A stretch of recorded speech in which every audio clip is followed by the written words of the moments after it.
Viagem na eletricidade.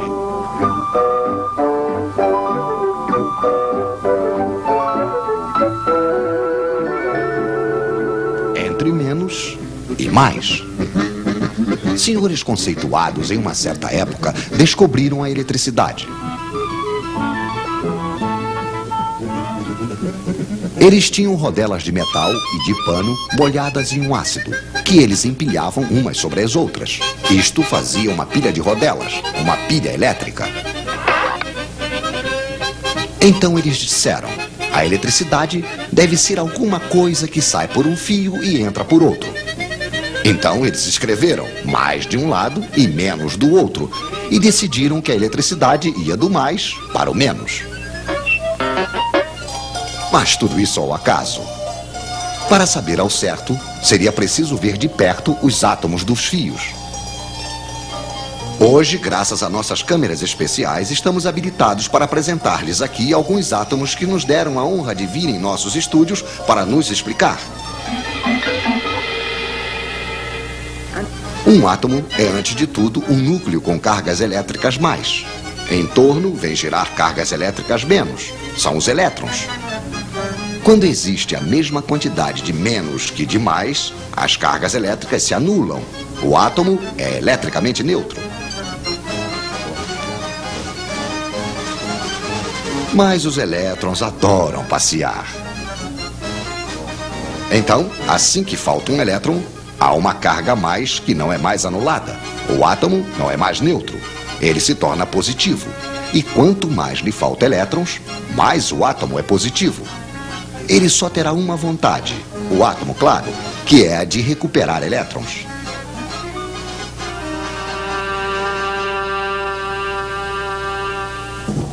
Esses elétrons andarilhos, nós os chamamos de elétrons livres. Só que esses elétrons que andam ao acaso não são os que produzem eletricidade útil. Mas suponhamos que temos dois fios de cobre e entre os dois uma espécie de aspirador de elétrons. De um lado, teremos muitos elétrons livres, é o lado menos. E do outro lado, faltará.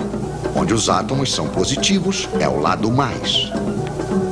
Existe entre os dois fios aquilo que chamamos de diferença de potencial, de volts.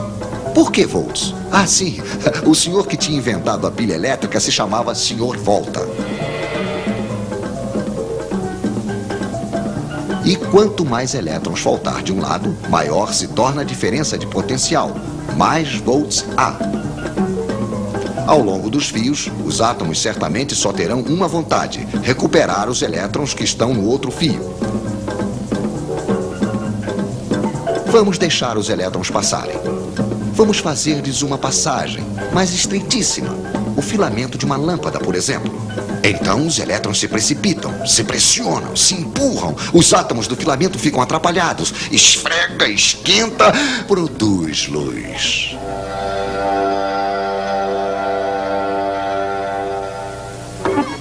Temos uma corrente de elétrons que vai do menos para o mais.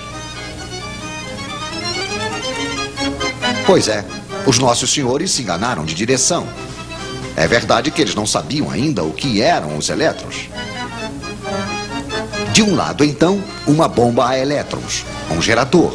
Do outro, um receptor, isto é, um aparelho onde os elétrons passam produzindo energia. Lâmpada, radiador, motor elétrico, etc, etc.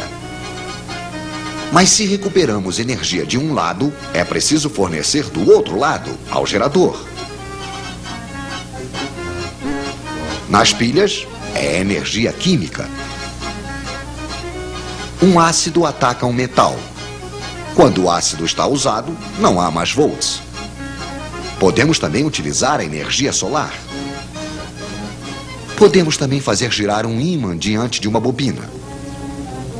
Aí é preciso energia mecânica. É um pouco desse modo, porém mais complicado, que é fabricada a eletricidade que chega na casa de vocês. Mas não tentem saber onde está o mais e onde está o menos. É uma corrente que muda de sentido o tempo todo, a corrente alternada. Mas voltaremos a falar disso.